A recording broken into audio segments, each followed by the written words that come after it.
Welcome back to Benzinga, Cannabis Capital convention here down at the Fontainebleau Hotel. If it's about halfway through the day, if you haven't come down, plan to come down the second half of the day or tomorrow. Very interesting people, very interesting information about the cannabis industry down here. And with that, I have Bethany with me.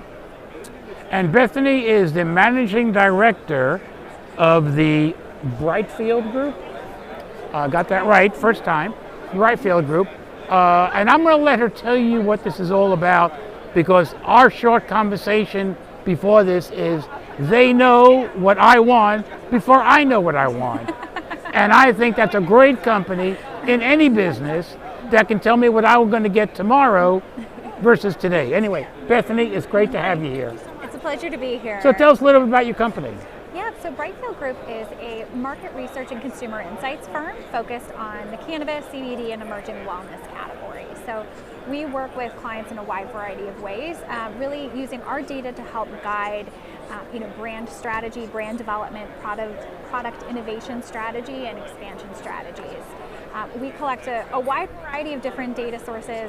We've been in the category for about 7 years now, and when we first started this company, we found very early on that in a market as wild, crazy, fast-moving, and nuanced as cannabis, you have to leverage a wide variety of different data sources to be able to really get a 360-degree view of the market. So at Brightfield, we collect everything from consumer surveys and social listening data, digital web traffic data, as well as a wide variety of different data and sources, and pull those together, leveraging AI-driven technologies to harness the data and leverage our subject matter experts and insights team to be able to really synthesize it and pull out the stories, insights, and forward-looking data that will help our clients drive a powerful and successful strategy.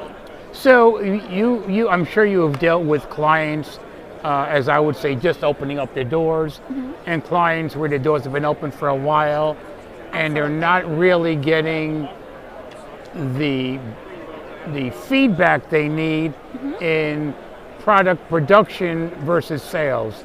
Because a lot of people can produce product, but if it doesn't sell, you can be the best producer in the world, it's useless. Absolutely. And you help them with that. Absolutely. So, we work with clients from early stage startups to the largest cannabis companies in the world, our clients. And with small companies that are new entrepreneurs, a lot of the most successful ones will use a data-driven strategy to identify where are the opportunities and white spaces in the market. While cannabis is still an emerging industry, it can be very crowded, and there's a lot of brands and products that are already in the industry. And in many markets, there's a lot of really great products that are already out there. So how do you differentiate your products and really be able to set yourself apart from the competition? Our data allows for companies to be able to develop a really strong and unique strategy to identify white space in the market and grow. It also helps companies, throughout the life cycle of the cannabis industry, there's been a lot of decisions that are made on gut, where companies will roll out new SKUs right, left, and center, and think that whatever their innovation team happens to come up with is going to be the next big thing.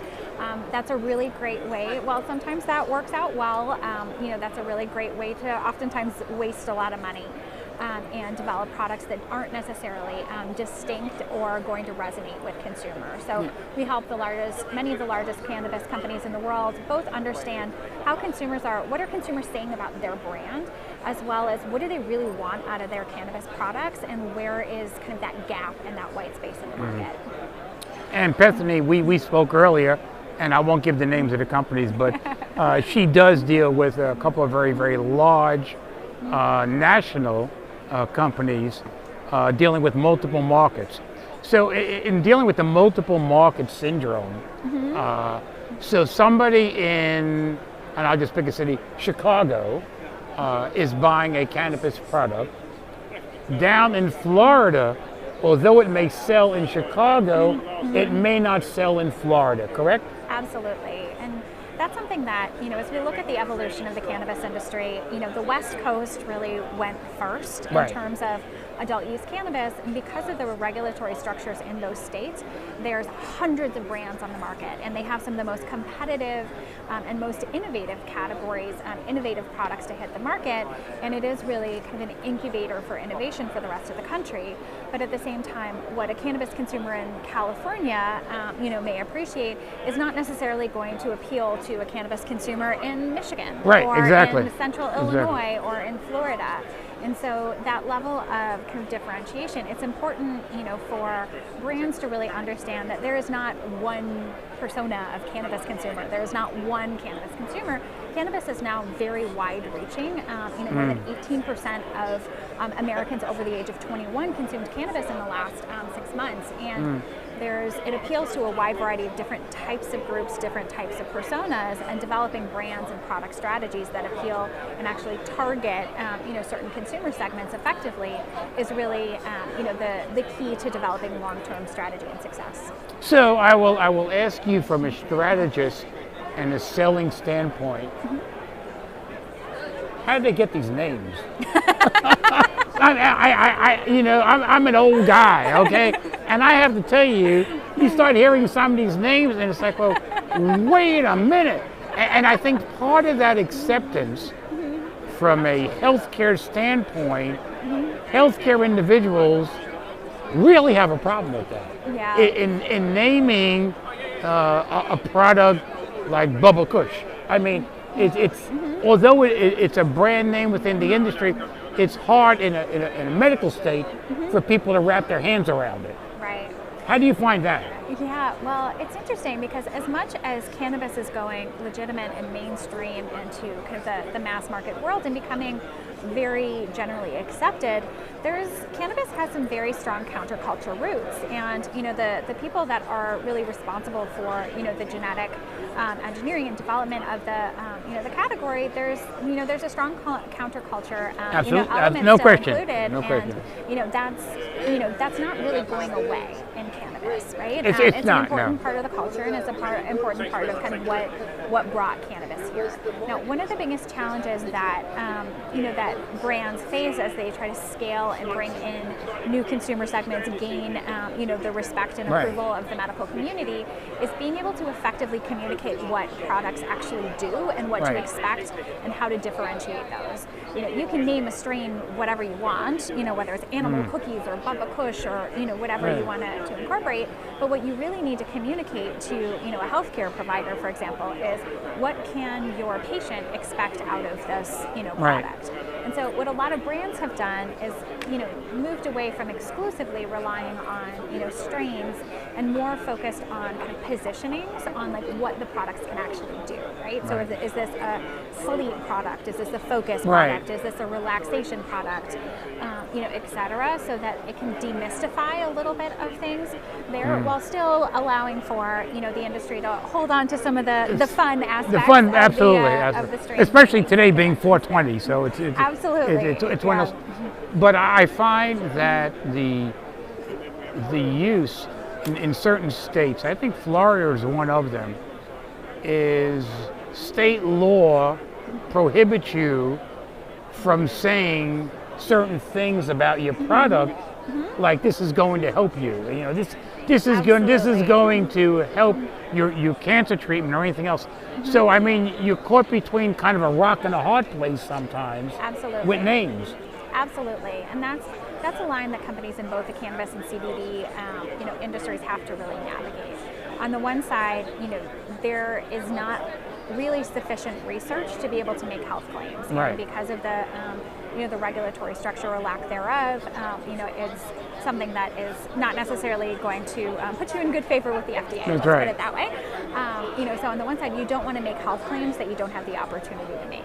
The industry needs to continue to do the research to prove those claims, so they can therefore be able to make those in eventually down the longer run. But in the meantime, there's ways to be able to potentially position your products for need states or desired effects without necessarily making a claim, particularly that related to an actual medical condition, right? And I think we'll be there in the future. We will be there, absolutely, as it comes about. And you see that from, I guess, conversations from patient to patient of what works, what doesn't work. Yeah. And so it's not scientific, but blogs and controlling blogs and surveys, people can find information of what works, what doesn't work, and it's not necessarily being sold that way directly from the dispensary. Exactly. You know, that level of kind of word of mouth and, you know, really communities that are able to, you know, develop and be able to share insights, you know, and share kind of recommendations are very powerful, and that's becoming increasingly popular really across you know, the healthcare space, and especially with the younger generations that are right now really looking to, you know, looking online and to social media to be able to, you know, gather information about, you know, what could work for their, you know, their conditions. Right. And again, people research. I mean, I can't imagine this industry thriving the way it does without social media and the internet the way it is. Absolutely. It would never be that way because of the constraints within the industry. Absolutely, yeah, absolutely. And while, you know, advertising, you know, within the cannabis space on social channels are typically blocked, there's, you know, patient communities online and, you know, patient communities through social channels or, you know, more of the grassroots, you know, activism or thought leadership is, you know, certainly a great resource for people who are looking to understand more about the category. So tell us, you know, with your company, I know a big part of your business is cannabis, but you work in other areas, other disciplines. Tell us a couple of the other disciplines you also work with. Absolutely. So, you know, when we first started tracking, you know, the cannabis industry and the CBD industries, we found we had to develop a unique way of covering the market by triangulating and pulling together a wide variety of different resources that also work well, work very well for niche markets. So, you know, our company expanded outside. You know, last year we released our Evergy platform where we capture a wide variety of different new and emerging categories in the food, beverage, and supplement space. So, you know, we're identifying a adaptogen craze as it starts to grow up, and you know, where we're sitting right now, we can look at a company that is selling mushroom elixirs that include cordyceps and lion's manes and you know, and reishi mushrooms, which are really exploding in the functional beverage and supplement space and that functional food space, hitting a lot of the same need states as you know, CBD was appealing to several years ago. So adaptogen-based beverages, adaptogen-based you know, supplements are, you know, growing like crazy, you know, in the market right now. We also see a lot of growth in other kind of functional ingredients, you know, especially those positioned towards immunity. So, you know, and things like turmeric and ashwagandha really kind of taking off in a large way. You know, and the growth of things like, you know, upcycled waters and more sustainably focused, you know, products as well. Meanwhile, you know, inflation is hitting the market, and you know, you see things like plant-based products taking a bit of a ding. You know, and you know, different kind of trends emerging. So your company now, is it getting involved or looking at the psychedelic industry too, I assume? We do have our eye on the psychedelic industry. In fact, that's an emerging industry. The day yesterday, which was the 19th of April, the whole day was dedicated to the psychedelic industry, the emerging industry of psychedelics. So again, you have to have data in order to understand that. Absolutely. And a data-driven company, whether it be cannabis, psychedelics, healthcare, consumer products, you got to have the data in order to make sure your product is being sold, can be sold correctly. Absolutely. Now, the psychedelic space is typically, you know, in the phase that it's in right now, it's really in a lot of the research and development phase and looking to be able to drive those and manufacture those through medical channels. So there's a lot of clinical research and early stage companies that are not necessarily ready for market yet. But meanwhile, what we're tracking and what we see in the U.S. Today is that usage and acceptance of psychedelics, even without a level of legalization, is growing. Our most recent study, we found that more than 4% of American adults over the age of 21 reported using psychedelics in the last 6 months. So that's at a similar level as like echinacea or many other, you know, supplements in very common practice. So, you know, that number really kind of astonished me how widespread it is, even, without kind of the regulatory structure or, the acceptance level. So it does kind of showcase that there's, an appetite there, although, the market itself and kind of the legal market for psychedelics. What's a controllable market in psychedelics? Yeah. I think more so than the controllable market that was in cannabis. I think the controllable market in psychedelic is tougher than it is in cannabis. Absolutely, yeah. And people put the two together, because it is an emerging market, it is, a plant-based, wellness category. There's a lot of parallels there, but there also are a lot of differences between these markets. And, cannabis, I wouldn't expect that the psychedelic industry is going to follow the same, path or trajectory, or just kind of slot in right after cannabis and be kind of next in the horizons here. It's going to take a different path that makes more sense, for the substances there, and as they really develop and come to market in a way that are going to be most beneficial. But there is, from an investment standpoint, Yeah. and you saw it yesterday, tremendous amount of people that are dipping their toe into information about the psychedelic market. Absolutely. So they'll be prepared when it does legally, or kind of like the cannabis industry, come out, that people can invest in it and be able to make it a business, to be able to do it. But again, any business you're going into, the Brightfield group, if you need information about where do you sell your product, how do you sell the product, and what product to sell into what population. And the population, like you'll say, in Chicago is a totally different population in California than it is in South Florida. So just because something works here in Florida doesn't necessarily mean it's going to work in Chicago. And you got to get professionals behind you to be able to make sure that you're delivering the right product at the right time to the right people. Absolutely. Bethany, how do people get a hold of you if they want to get a hold of you, Bethany? So you can visit our website at brightfieldgroup.com. We have a great contact us page, so if you want to click on the site and put in your information, we'd be happy to reach out. We also have a great deal of resources available on our site, including some recent reports, including one about 420, consumer insights on 420. So encourage you to check it out. Bethany, I appreciate you coming by today. Absolutely. And have a great rest of the show. You too. Thank you.